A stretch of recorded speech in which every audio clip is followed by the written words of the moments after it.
ओम शांति। आदि रत्न। इस पुस्तक में आज हम पढ़ेंगे आदि रत्न दादी भूरी जी के लौकिक और अलौकिक जीवन की कहानी। तो चलिए आज हम इसे पढ़ते हैं। भूरी दादी यज्ञ की आदि रत्न थी। आबू में बाबा ने उनको पार्टियों को रिसीव करने तथा यज्ञ की सभी प्रकार की खरीदारी करने की सेवा सौंपी। दादी ने एक नामी इकोनॉमी का अवतार बन अथक हो सब सेवाएं कर सबके दिल में जगह बनाई। अंत तक बाबा के भंडारे की सेवा भी बहुत प्यार से की। आपने 2 जुलाई 2010 को अपना पुराना शरीर छोड़ बाप दादा की गोद ली। ओम प्रकाश भाई मधुबन भूरी दादी के साथ का अनुभव इस प्रकार सुनाते हैं। अथक सेवाधारी। भूरी दादी शुरू से यज्ञ में आई। आबू आने के बाद दादी की ऑलराउंडर सेवा रही। उन दिनों यज्ञ का कोई यातायात साधन नहीं था। बाबा के बच्चे चाहे कोई रात की गाड़ी से आता था या दिन की गाड़ी से, सबको आबू रोड में रिसीव करके ऊपर पांडव भवन में बाबा तक पहुंचाने की सेवा अथक रूप से भूरी दादी ने की।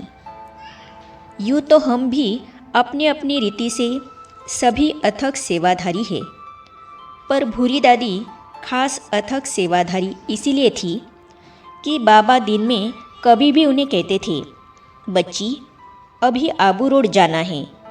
तो हमने देखा दिन में 4 या 5 बार जाकर वापस भी आ जाती थी।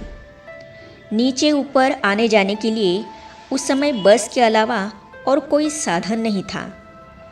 पहाड़ी रास्ते में बस में बार बार आना जाना आप समझ सकते हैं कितना मुश्किल होता है। पर दादी ने यह सेवा दिल से की। ऐसी सेवा तभी हो सकती है जब सदा यह याद रहे कि यह जो मैं सेवा कर रही हूँ स्वयं भाग्य विधाता भगवान द्वारा दी गई है।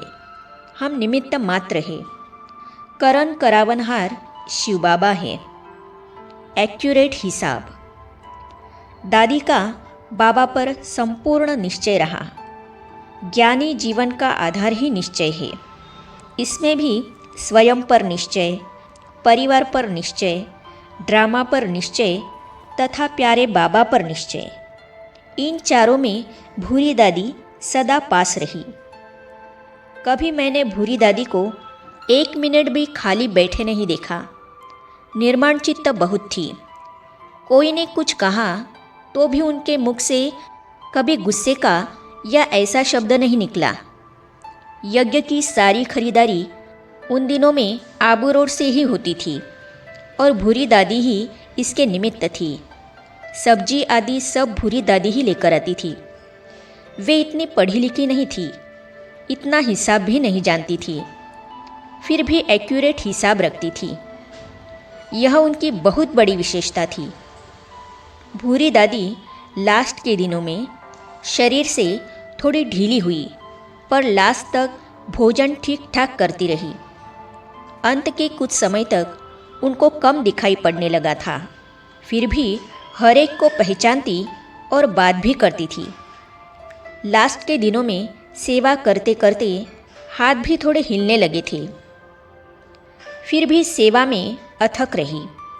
सभी त्योहारों पर दादी को खर्ची भी अवश्य देती थी। ऐसी यज्ञ स्नेही दधीची सम हड्डियाँ सेवा में लगाने वाली दादी भूरी को श्रद्धा सुमन समर्पित है। भूरी दादी निमित्त भोग तथा वतन का संदेश। शशि बहन। आज सर्व भाई बहनों की याद प्यार लेकर जब मैं वतन में पहुंची तो वतन का नज़ारा बहुत सुंदर था। चारों ही तरफ बहुत सुंदर सजावट थी। सजावट के बीच में एक ऐसा स्थान बना हुआ था जहां पर भूरी दादी का बहुत सुंदर फरिश्ते जैसा श्रृंगार किया हुआ था। उसके ऊपर गोल्डन रिफ्लेक्शन पड़ रहा था। जैसे ही मैं नज़दीक पहुंची तो भूरी दादी का साक्षात देवी और फरिश्ते का रूप दिखाई दे रहा था। थोड़े समय के बाद बाबा आए। बाबा भी भूरी दादी को देख मुस्कुरा रहे थे।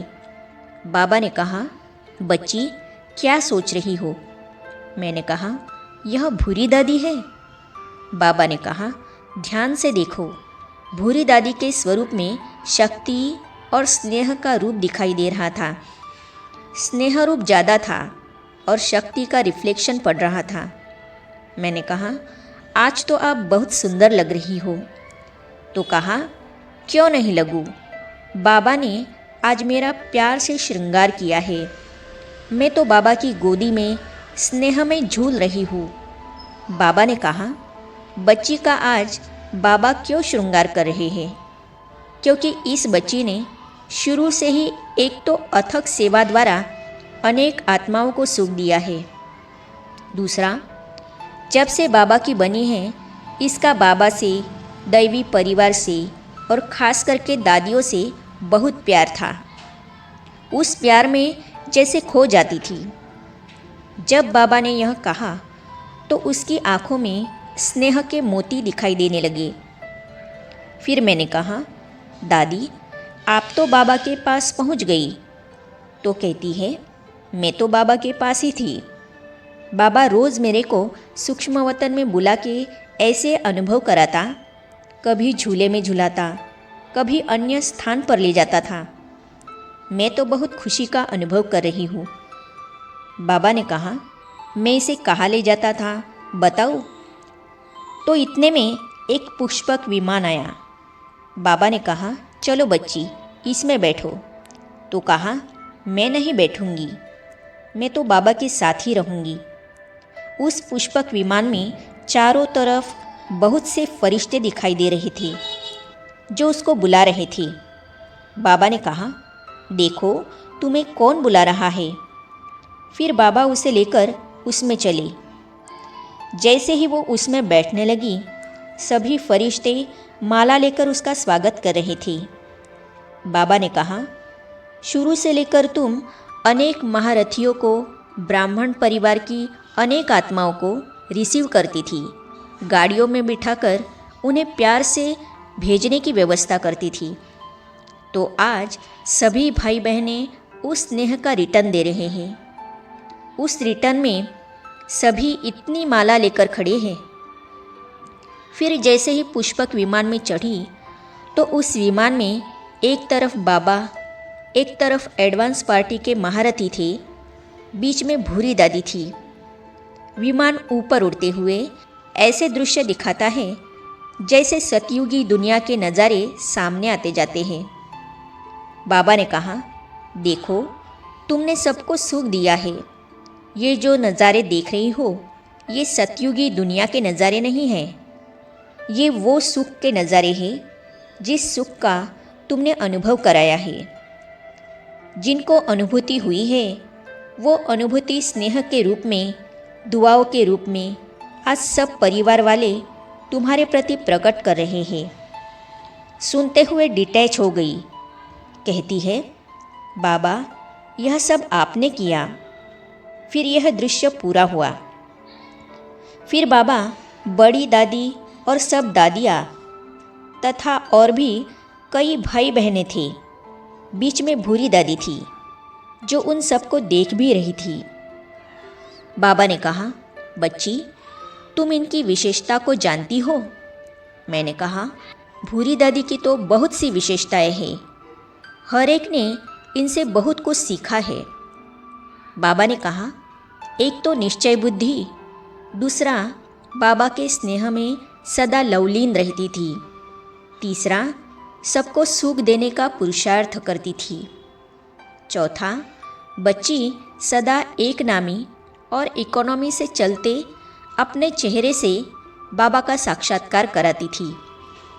जहाँ भी यह जाती थी, चाहे ब्राह्मण परिवार चाहे लौकिक में, तो इसके चेहरे से उनको लगता था कि यह कोई फरिश्ता आया है। अपने अंदर की खुशी दातापन के संस्कार के द्वारा बहुतों को अनुभव कराती थी।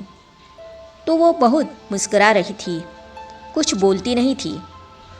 मैंने कहा, सब मधुबन वाले आपको याद कर रहे हैं।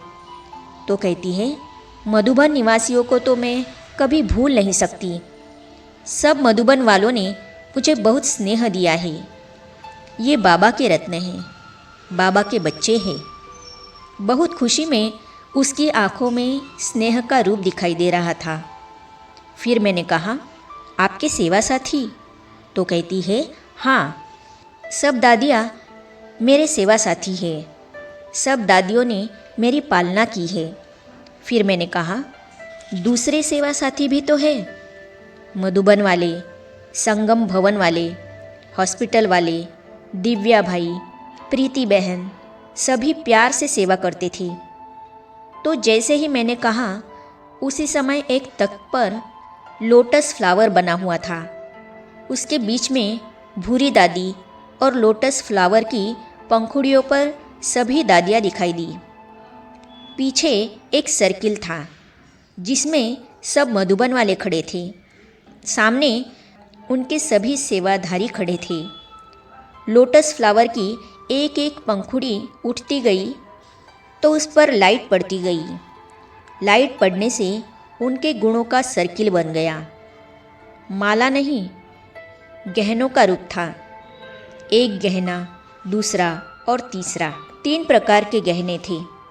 मैंने कहा, हमेशा तो माला होती है, आज गहने दिखाई दे रहे हैं, तो बहुत हंसती है। बाबा ने कहा, यह बच्ची सदा अपने को श्रृंगार करके बहुत साफ स्वच्छ रहती थी, तो आज बाबा और दैवी परिवार के भाई बहनें इनका दैवी गुणों से श्रृंगार कर रहे हैं। तो बाबा ने कहा, बाबा भी सदा तुमको श्रृंगार करके सभी के सामने एक दर्शनीय मूर्त रखना चाहता है। जैसे दूसरों को बाबा का अनुभव कराती रही हो, ऐसे ही बाबा आगे भी आपसे सेवा कराते रहेंगे। फिर मैंने कहा, किसी को याद देना है? तो कहती है, सबको बहुत याद देना। ओम प्रकाश भाई को याद किया। कहा, यह भी बहुत प्यार से सेवा करता है। फिर बाबा ने कहा, देखो, संगम भवन के आसपास के स्थानों पर इस बच्ची ने रहकर सभी जगह पर बाबा के प्यार के बीज बोए हैं। उस प्यार की रिजल्ट यह संगम भवन है। संगम भवन के सब भाई बहनों को याद किया। दिव्या अर्थात दादी की सेवाधारी को खास याद किया। बाबा ने कहा, इस बच्चे ने भी बहुत प्यार से सेवा की है। तो दादी देखकर मुस्कुराती थी। कहती है, इसको जब भी कुछ कहो तो हंसते हंसते सेवा करता था और मुझे भी हंसाता था। फिर मैंने कहा, दादी आपके लिए भोग लाए हैं। बाबा ने खोला और कहा, देखो, तुम्हारे लिए मधुबन से भोग आया है। तो स्नेह में खो गई और कहा, बाबा, यह तो आपको खाना है। फिर बाबा ने उसको अपने हाथ से खिलाया। भोग खाते खाते कुछ सेकंड के लिए बाबा की तरफ देखने लगी। देखते हुए कहती है, बाबा, मेरे को लास्ट तक भी ऐसे अनुभव हो रहा था कि जैसे मैं आपकी गोदी में बैठी हूँ। बाबा, आप तो मेरा हाथ पकड़कर चलाते रहे हैं, आगे बढ़ाते रहे हैं। ऐसे कहते बाबा को कहती है, जिन्होंने सेवा की है उन्हों का कितना बड़ा पुण्य का खाता जमा हुआ है। बाबा ने कहा, तुम्हारे स्नेह और बाबा के प्यार के कारण सबने प्यार से सेवा की है। उससे पुण्य का खाता तो क्या, अनेक वरदानों को प्राप्त किया है। फिर बाबा ने सबको याद दी। दादी भी सबको याद दे रही थी, बाबा को देख रही थी, बहुत खुश हो रही थी। फिर तो मैं वापस आ गई। इसी के साथ ही आदिरत्न इस पुस्तक को हमने पूरा पढ़ा है। आप सभी भाई बहनों का हम दिल से शुक्रिया करते हैं कि आपने इसे बहुत पसंद किया। आपको ये सीरीज़ कैसी लगती है कमेंट्स में ज़रूर लिखिएगा। आपके कमेंट से ही हमें प्रेरणा मिलती है। आगे आप कौन सी पुस्तक को सुनना चाहते हैं कमेंट्स में अवश्य लिखिएगा। और हमारे साथ जुड़े रहने के लिए इस चैनल को सब्सक्राइब करने के साथ ही साइड में जो बेल आइकॉन है उसे भी क्लिक कीजिए ताकि आने वाली सभी वीडियो और अब तक की सारी वीडियो आप तक पहुंचती रहेगी। ओम शांति।